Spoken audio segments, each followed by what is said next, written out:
Akala ko, matatagal lang ka pa bago makabalik dito. Boring tuloy ako dito. Don't worry, I'm here na. Hindi naman ako nagulat ang akbayan ako nito. Magkaibigan naman kami. Kaya walang issue sa akin iyon. Hindi kaya, sumunod dito ang ex mo. Baka awayin na naman ako noon. She's not. And if she came here, don't worry. I'm on your side, protecting you. You're my best friend talaga. Ikaw lamang ang lalaking naging kaibigan ko dito. Sayang. At di mo nakita ang kaibigan ko. Nagpunta din kasi siya dito eh. Oh, may next time pa naman eh. Sa bagay, nag-iingat din kasi siya. Baka masundan siya ng ex-husband ko. Husband mo, you're not divorced or anal. Nasabi ko na sa parents ko about sa amin. At sigurado ako, sasabihin ni Mami iyon. He deserved that, Anika. He hurt you physically. I know. Don't mind him. Alalahanin mo na lang ang anak mo. Tama ka. Thanks, Santi. Tumango na lamang ito. Sobrang sakit ang ulo ni Adam na magising ito. Nasa kwarto na siya. Mukhang dinala pa siya ng kanyang kuya doon. Kahit masakit ang kanyang ulo, pumasok pa rin siya sa banyo para maligo. Bala ko pa sanang pumasok sa trabaho, pero masakit ang ulo ko. Paglabas ko ng kwarto, bumungad sa akin si kuya. Hangover, kumain na tayo, sabi nito. Sumunod na lamang ako dito, pababa ng hagdanan. What happened? Bakit wala ka yata sa mood, kuya? Daniel is here, kanina lang. What? Anong ginawa ng walang hiyang iyon? Blackmailing. Ang pangit niyang maglaro. Puro siya paramdam. Huwag mo na siyang problemahin. Ang problemahin mo ay paano ka mapapatawad ni Mami. Also, Anika's family. Kapag may nagawa na ako, kuya, kapag wala na si Daniel, dahil kung andyan pa siya, hindi ko kakayanin na lumapit kay Anika. Kung yan ang plano mo, then go. Hanggat maaari, iiwasan ko siya kung bumalik man siya. That's my brother. Nagpatuloy na lamang siya sa pagkain. Balak na Ashton at Miranda na umalisan ng bansa. Pero hindi madaling takasan ng kanyang tito, lalo na at ang kanyang nanay ay nasa hospital pa. Balak namin isama ito pag alis namin ni Ashton. Tama kayo, me and Ashton are together.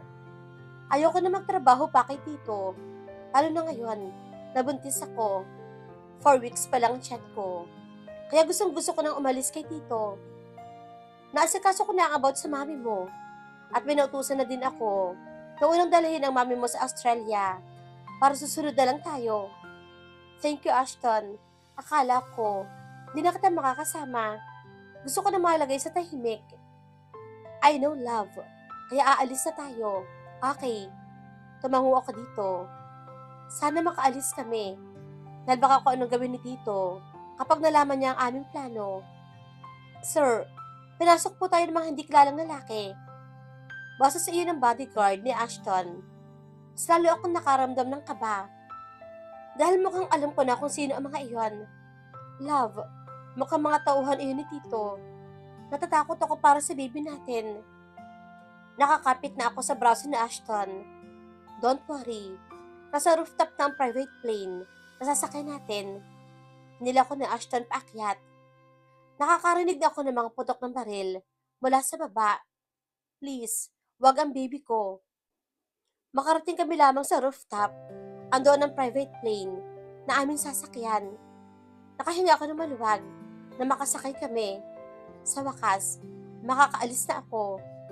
Natigilan ako na tumunog ang aking cellphone. Unknown number.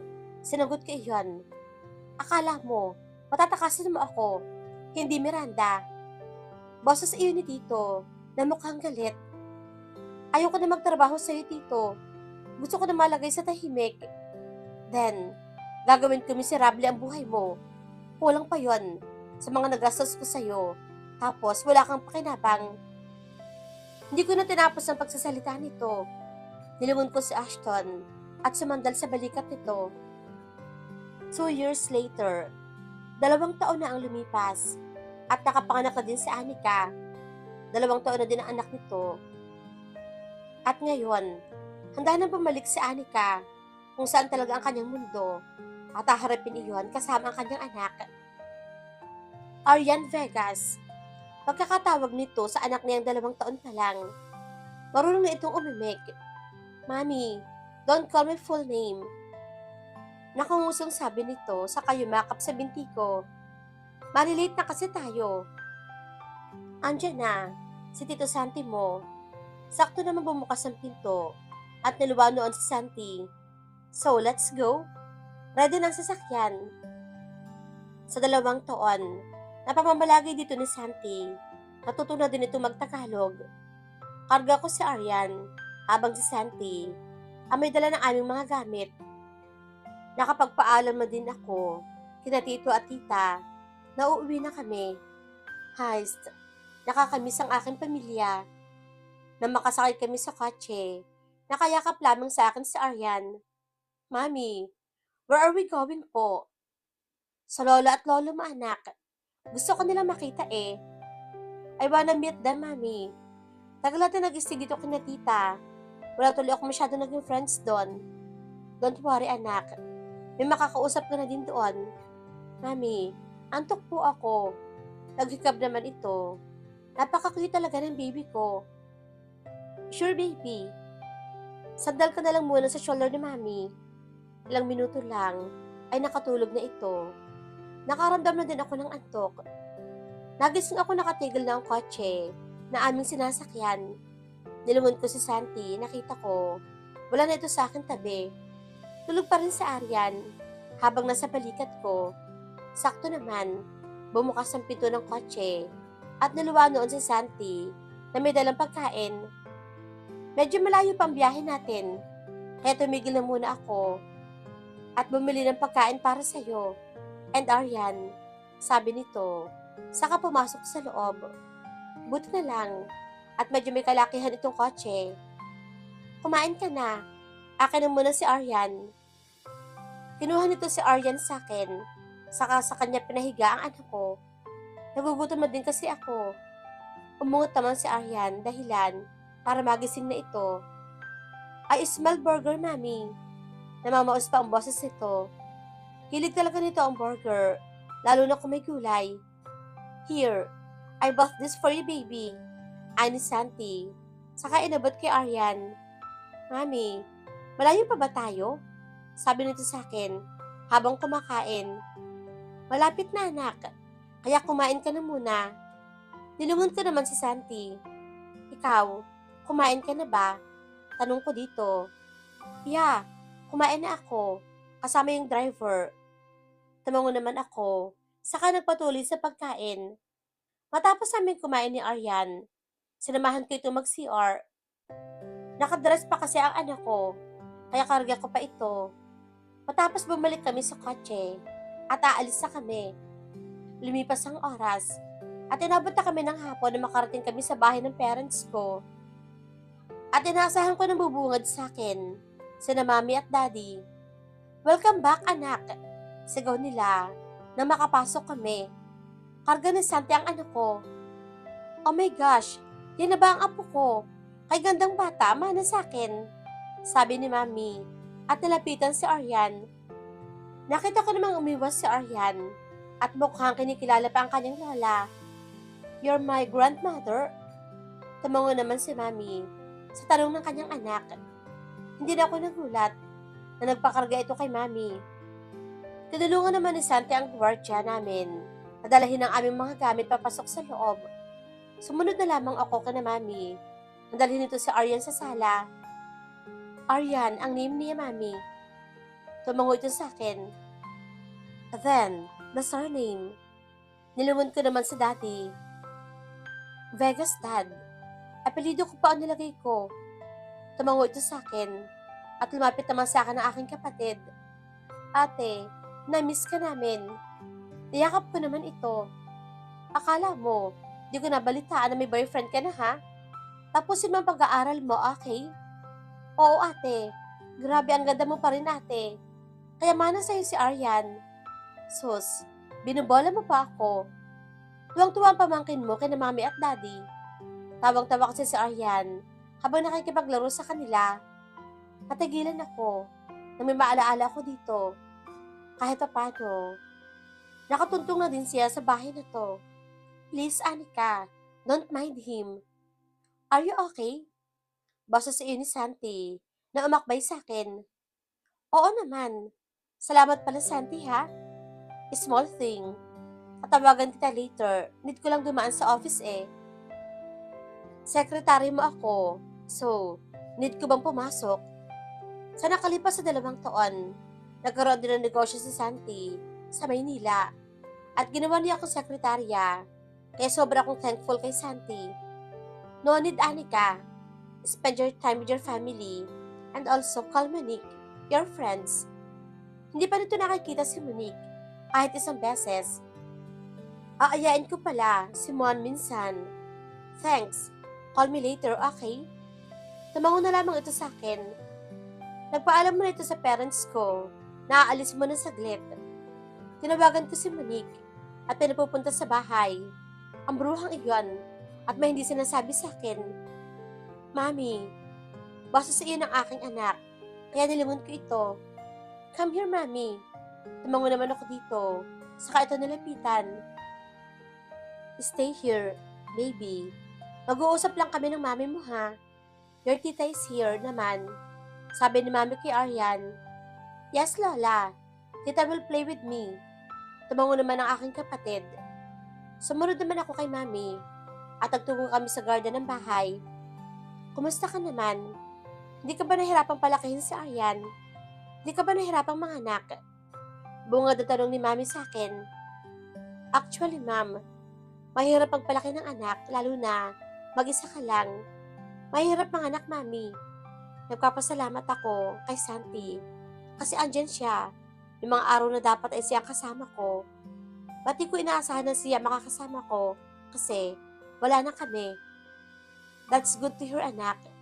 Siya ang nawalan, hindi ikaw. Tumango ako dito. May relasyon ba kayo ni Santi? Wala, ma'am. Me and Santi are friends only. Hanggang ngayon kasi, naghahabol pa sa kanyang-kanyang ex. At saka wala akong nararamdaman kay Santi na higit pa sa pagkakaibigan. Mahal ko siya bilang kaibigan at nagpapasalamat ako sa kanyang tulong sa akin. May trabaho ka ba? Meron, mami. Sekretary ako ni Santi. Malaki ang utang na loob mo kay Santi, anak. Halos nandyan siya sa mga oras na kailangan mo ng tulong. Yes, ma'am. At handa akong damayan siya kapag kailangan niya ako. Proud ako sa iyo, anak. Welcome back again. Niyakap naman ako ni mami. Welcome back sa akin. Kinahaponan, bala ko sanang pumunta ng mall para ipasyal si Aryan. Kaso, wala pa ang bruha na hinihintay ko. Busy pa daw ito, kaya hapon pa ito makakarating.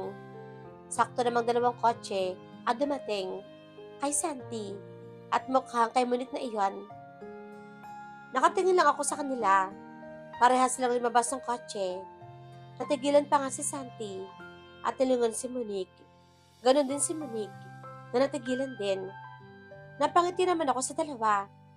Mas nagulat ako kay Monique. Hoy, anong tinitingin-tingin mo dyan? Grabe ka makatingin ah. Gusto mo makatikim ng mag-asawang sampal? With suntok pa. Napakunot naman ang noo ko at nalapitan ang dalawa. Hoy bruha, wag mo ngang awayin si Santi. Kanina pa kita hinihintay. Ay sorry Aryan, busy kasi ako eh. Saka andito na naman ako. So, this is your friend Monique. Anika. Tumango naman ako kay Santi. Bakit alam mo ang name ko ha? Stalker kita ano? Alam ko naman na maganda ako. Pero huwag mo namang ipahalata na ni-stalk mo ako. Excuse me, Anika told me na kaibigan niya pala ang ganyang kadaldal na babae. Mas lalong nangunot ang noo ni Monique. Ako, madaldal? Okay, aaminin ko na madaldal ako. At least, maganda ako. Eh ikaw, you're not handsome. Sabi nito. Saka dinilaan si Santi. Saka noon na maglakad sa amin. Natawa naman ako sa inasta ng dalawa. lalo na si Monique. She's sumadaldal, right? Tumango ako dito. Pumasok kami sa loob ng bahay at nakita ko si Monique na hawak na si Aryan. Ako ay iyong tita, plus ninang pa. So, ano gusto mong gift? Baby Aryan, ha? Gusto mo, punta tayong mall. Mall po. But madilim na po. Mommy will get mad na po. Kasi bawal daw lumabas ng baby kapag madilim na sa labas. Maybe, tomorrow na po, Tita Ninang. Napangiti naman ako sa sinabi ng anak ko. Tapos na ba ang inaasikaso mo? Tanong ko kay Santi. Yeah, kaya dito ako matutulog. Don't worry, maraming rooms dito. Nilangon ko na lamang ang dalawa. Natutuwa si Aryan kay Monique. Sino ba namang hindi? Ang daldal ng babaeng iyon. Hindi ko alam. Na makakayanan ko ang lahat, lalo na ang palakahin si Aryan. Kinabukasan, nagising na lang ako dahil sa boses ni Aryan. Mommy, wake up. We're going to the mall. Tita Ninang promised me. It's already 11 a.m. Mommy, wake up. Sabi nito, habang niyuyugyug ako. I'm awake, baby. Go. Wake up, Tita Ninang. Dahan-dahan itong bumaba ng kama. Saka patakbong lumabas ng kwarto. Napabangon naman ako. Antok pa nga ako. Nagtungo ako sa banyo at aligo na din. Sigurado, magmamadali si Aryan. Saktong paglabas ko ng kwarto, andoon na si Monique. At di ko alam kung gising ba to o tulog. Mami, si Tita Ninang po, sleep pa po. Hoy Monique, gising ka ba? Tingnan mo kung gising na si Santi. What? Bakit ko naman titingnan ang pangit na yon? May abs ba siya? At titingnan ko. Baka nga tabs ang nasa kanya. Masangunot ang aking noo sa mga sinasabi nito. Ang sabi ko, tingnan mo kung gising na si Santi. Hindi ko sinabi na pati abs ay tingnan mo. My God, Monique, ano bang nangyari sa'yo? Ha, yun ba ang sabi mo? Iba kasi ang narinig ko eh. Sige na, ito na, pupuntahan ko na. Natawa pa ako na mabilis itong lumabas ng kwarto. By the way, sino nagbihis sa'yo, baby? Nakadresa kasi ito. Saka naka-boots, ang paborito niyang outfit. Tapos, nakatuban sa kanyang buhok. May kulay kasi ang buhok nito dahil gustong gumaya sa akin. At pwede daw naman iyon. Makapal ang buhok ni Aryan at mahaba na medyo kulot. At masasabi ko, maganda talaga ang anak ko. Si Lola po. Ginising ko sila kanina pong maagang-maaga because I'm so excited, Mami. Ganyan talaga si Aryan. Kapag may gustong puntahan, mas nauuna pang magising sa mga kasama sa bahay. Alright, magbibihis na si Mami. Tumango lamang ito, saka dumapa sa kama. Kaya nagtungo ako sa closet at naghanap din ng dress na maisusuot. Matapos ang ilang oras, nakaalis na kami ng bahay at papunta na sa mall. Si Santi na ang nag-drive habang si Aryan, si Monique, ay nasa likod. Iniwan muna ni Monique ang kotse sa kanilang bahay. Nang makarating kami sa mall, gustong-gusto ni Aryan bumaba. Kaso dito pwede, nabitawan. Madami pa namang tao sa mall. Anak, makakapasok din tayo, okay? Huwag ka lang masyadong malikot. Tumango ito. Bumaba kami ng kotse. Hinawakan ko si Aryan sa kamay. So, sa mga toys muna tayo pumunta. Mukhang doon ang gusto ni Aryan. Sure, sabay na sabi ng dalawa. Natawa naman ako sa reaksyon ng dalawa. By the way, Besh, baka di ako makasama sa inyo sa mga toys. May mimit lang ako, then call kita mamaya, okay? Paalam na Monique. Tatawagan kita kapag kakain na kami, okay? Tamango lamang ito. Nakita ko naman na nilingon ito ni Santi. Gusto mo siyang samahan? Bigla itong napalingon sa akin. Of course not. Ilang naman itong tumingin sa akin, kaya mas lalo akong napangiti. Mommy, let's go. Nila naman ako ni Aryan, kaya nilingon ko ito. Let's go. Hindi na makapaghintay si Aryan na pumasok. Ani Santi. kaya tumango na lamang ako dito. Pumasok kami sa loob at hinanap ang mga toys. Nahanap namin iyon second floor. Go, find what you want, okay? Sabi ko kay Aryan na makapasok kami sa store ng mga toys. Namimili din kasi ako. May mga damit palang pambata, habang si Santi ay nakasunod lang kay Aryan.